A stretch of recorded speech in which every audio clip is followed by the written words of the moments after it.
a lot of excitement over Zohran Mamdani's win last Tuesday in the Democratic primary. One of the big goals he has is making housing more affordable. And really, you're going to see this among all Democratic candidates, as housing inaffordability is one of the biggest problems that Democrats and all Americans are facing. Raise your hand if you are house poor like me, who is spending more than 30% of their income on housing. This is a huge problem, and we're going to see Democrats really take this issue head on. Now, liberals tend to center this problem, this goal of creating more housing affordability, on tenant protections, which is on the face typically a short-term a solution for a bigger term problem.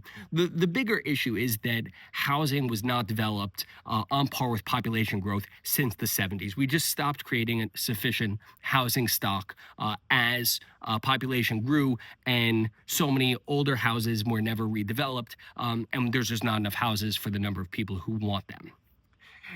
Mamdani proposes a 4-year freeze on rents for those who are in rent-stabilized apartments.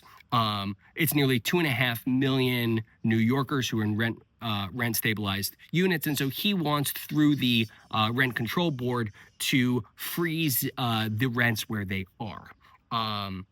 This was done under the de Blasio administration. The mayor has a lot of control over this board, so it's in all likelihood going to happen. Now, I see a lot of people on Twitter, X, saying, "Oh, he's gonna freeze all rents for all New Yorkers." No, only those who are in rent-stabilized units.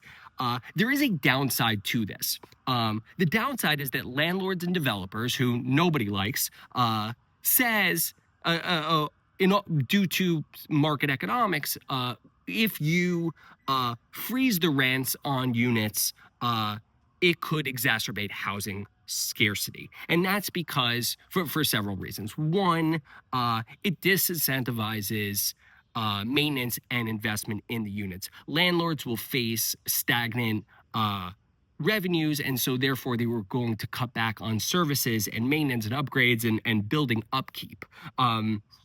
Owners can even choose to warehouse their units if it doesn't make financial sense for them to have tenants, thinking that in the future, perhaps deregulation or vacancy bonuses will make that a more appealing unit.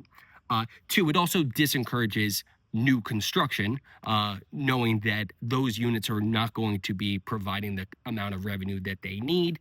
Three, it locks people in and reduces the mobility. If you are in a rent-stabilized unit, you are very unlikely to leave it, and that's just bad for the general economy. It also disallows new people to enter New York. And four, it creates this market distortion where we have a two-tiered market: those who are rent-stabilized and those who are unregulated units. And those unregulated units pay for the regulated units, because a landlord or developer is going to increase the rent for those who are in market units in order to pay for the rent stabilized units. And that's the problem by looking after only tenant rights, tenant protections. It's really at the expense of those who are in market units. Now, Mamdani also wants to attack housing stock, and that's really the big issue. He wants to increase the amount of housing being built.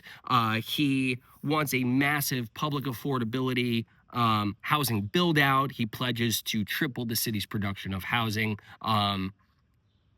Easier said than done.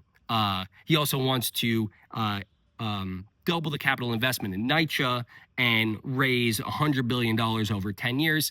Easier said than done. Every mayor in the last 20 years has made this a cornerstone of their campaign. Every mayor struggles to build sufficient housing because of all of the red tape involved in building in New York. Mamdani's number one goal, as stated, has to do with tenant protections, which is really going to continue the distortions in the housing markets, leading to longer-term supply problems. And New York's biggest problem in housing today is insufficient supply for the demand that's there.